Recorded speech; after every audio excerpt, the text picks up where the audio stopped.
Welcome back to Nestling Knowledge, the podcast in the Adi Garb Sanskar app. You know, we're your companions for nurturing the bond with your baby during pregnancy. And in each episode, like we always do, we explore all these different ways to enrich that bond. You know, we talk about books and inspiring figures and uplifting stories. And today, we're going to dive deep into something that's not just a classic story, but it's also like this guide to life itself. We're going to talk about the Bhagavad Gita. Yeah, the Gita, it's amazing how a text written thousands of years ago can still be like so relevant to us today, especially I think as expectant parents. Right. And what's really cool is that we're using this like super vibrant illustrated version Right. from the Amar Chitra Katha collection, those classic Indian comics, Yeah. like a lot of us grew up with these. They always had this way of like making those complex stories like accessible, even for kids. I remember those comics. I think every Indian household has got like a stack of them somewhere. For sure. And this edition, it even includes commentary by Swami Chinmayananda, a renowned spiritual leader, and he really emphasizes how the Gita teaches these like valuable life lessons and universal values, right? So it's like we're getting like 2 for 1. We get an engaging story and then we get insightful commentary as well. It's like having like a wise guide walking us through the story and helping us connect it back to our lives. Exactly. So let's just set the stage a little bit. The Gita is a dialogue, and it unfolds right before this massive battle in the epic Mahabharata. On one side, you've got Arjuna, who is a skilled warrior, and on the other, you have his charioteer, Krishna, who is, actually a divine incarnation. Wow, that's a pretty intense setup. Can you imagine being Arjuna, like on the brink of war, and suddenly you realize you're going to fight against your own family? Talk about a moral dilemma, right? And the comic really captures Arjuna's turmoil. Right. He's literally trembling. He can't even stand straight. Tears streaming down his face. It's this powerful image of inner conflict, like that feeling of being pulled in different directions, which I think we can all relate to, especially during pregnancy when we're, dealing with all sorts of emotions and making big decisions. Absolutely. It's that moment where you kind of question everything and you're not sure which path to take. And then that's where Krishna steps in, not just as a charioteer, but as like a guide, offering wisdom and support. Okay, so what kind of wisdom are we talking about here? I know the Gita covers like a lot of ground, but what are some of the big ideas that like stand out? Well, one of the core teachings is about like the immortality of the soul.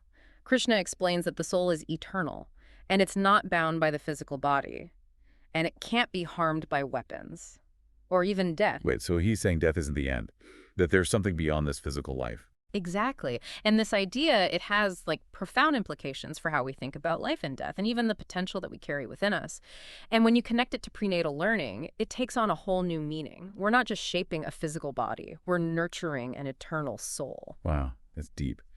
It's like realizing the immense responsibility we have, like as parents, even before the child is born, we're playing a role in the development of their soul, like their very essence. Right. And it connects to another like key teaching, dharma. Dharma, like duty. Exactly. Krishna emphasizes that everyone has a dharma, like a duty or purpose in life. And fulfilling that dharma is essential for living a meaningful life. So how does this concept of dharma like apply to parenting, especially when we're talking about prenatal learning? Well, you could say that, like a parent's dharma is to create the optimal environment for their child's like growth and development, even before birth. It's about understanding that we have this responsibility to nurture our child's potential, both physically and spiritually. So it's not just about avoiding like the harmful things like alcohol or stress, but it's about actively creating a positive and enriching environment as well. Exactly. And that's where Krishna's teachings become like really practical. He talks about things like cultivating inner peace, practicing detachment, and finding joy in the process of action. Okay, I'm really intrigued now. Like, how do these ancient ideas actually, play out in the story? How does Krishna guide Arjuna through his crisis? And what can we as parents to be learn from their interactions? Well, one of the most powerful moments is when Krishna reveals his true universal form to Arjuna. It's like this cosmic unveiling, and it shows Arjuna the vastness and interconnectedness of all things. And it's meant to like shift his perspective, to show him that there's a bigger picture, beyond this immediate conflict. Wow, that's a pretty powerful image. So how does that help Arjuna with his dilemma? Does it make him more confused? Well, it's not about giving him a simple answer. It's about expanding his awareness, you see.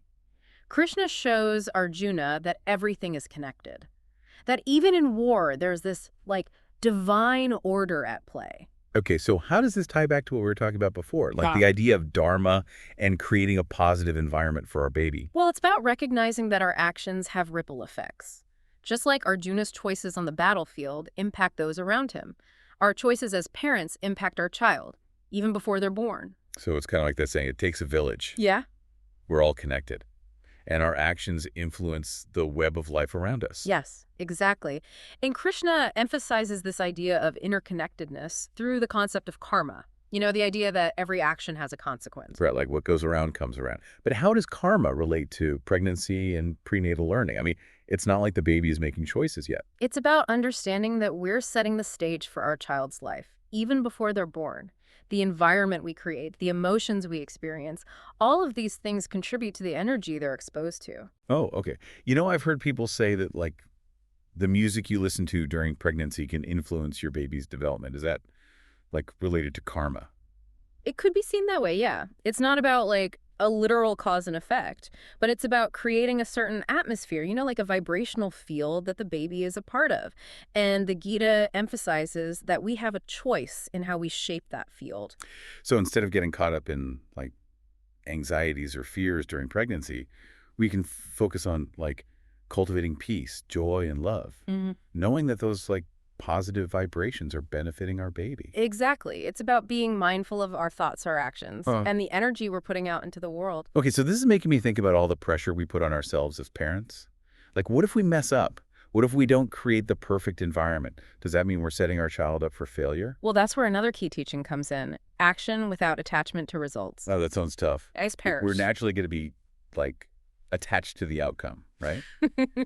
We want our children to be happy and healthy. Of course, we all want the best for our children.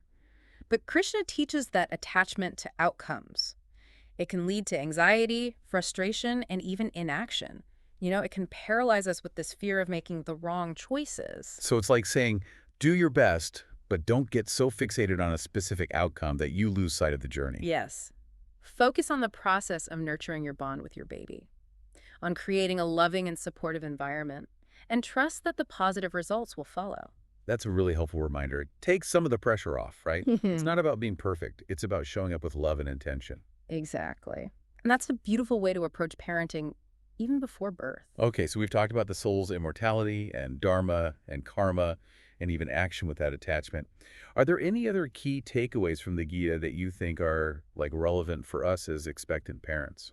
Well, Krishna also talks about different paths to spiritual growth, including meditation and devotion. Okay, so how do those practices fit into the whole prenatal learning picture? We'll think about how much emphasis we place on creating a calm and peaceful environment for our baby. Meditation and mindfulness practices can help us cultivate that inner peace so that we can like radiate it outward. So it's not just about playing like Mozart for the baby. It's about embodying that sense of serenity ourselves. Right. And devotion, whether it's to like a higher power, Yeah. to our family, or to the very process of creating life. It can be incredibly powerful. It can fill us with a sense of purpose and joy that naturally flows into our interactions with our baby.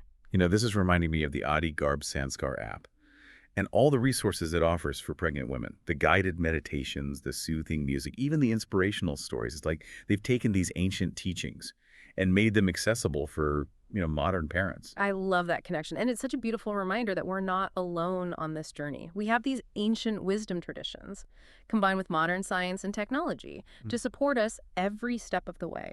It's like having a whole team of cheerleaders and guides and wise mentors, like cheering us on and offering support.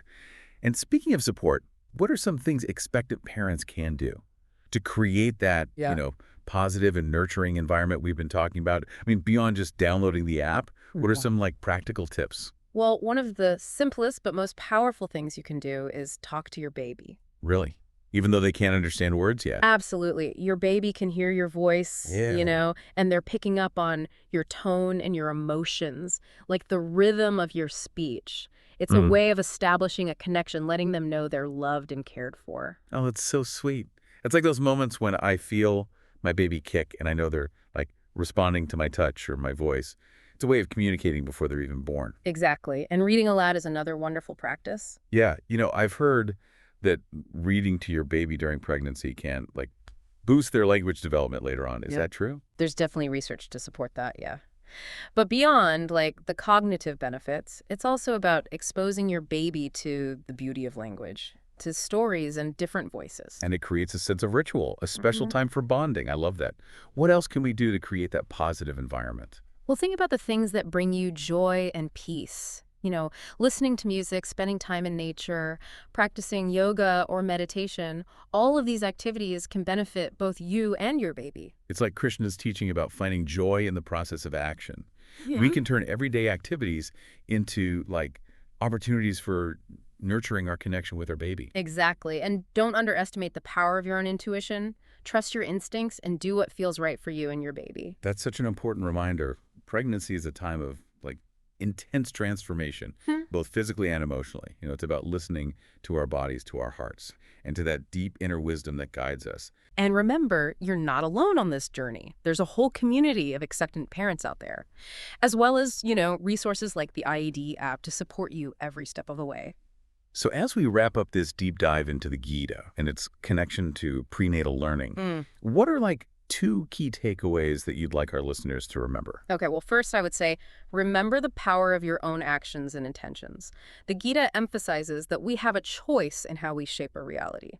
By cultivating inner peace, practicing mindfulness, and making conscious choices, we create this like positive ripple effect that extends to our baby and beyond. I love that. It's empowering to know that we have agency, even in the midst of all the changes and uncertainties of pregnancy. What about the second takeaway? The second takeaway I would say is remember that you are connected to something much greater than yourself. Yeah. Whether you call it the soul or the universe or simply the web of life, this connection can be a source of strength, guidance, and inspiration throughout your parenting journey. Beautifully said. So, dear listeners, as you continue on this incredible adventure of pregnancy, remember the wisdom of the Gita. Embrace the power of your choices. Nurture your connection to something greater. And trust in the unfolding of this magical journey. And if you're looking for a companion to guide you along the way, we encourage you to explore the Agadi Garb Sanskar app. It's filled with resources to support your well-being and nurture the bond with your baby. And don't forget to subscribe to Nestling Knowledge for more deep dives into inspiring stories and ancient wisdom, and practical tips for expectant parents. Until next time, happy nesting.